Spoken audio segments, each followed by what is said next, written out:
No, protože udělám Dvojku, trojku, čtverku, pětku.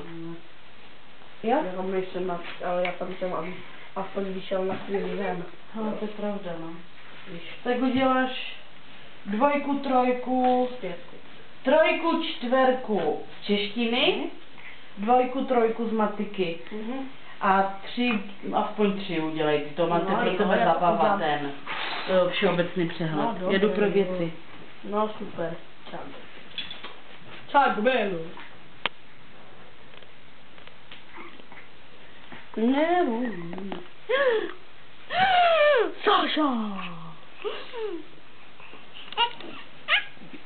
Ty ona ale za chvíli spadne. Ježiš.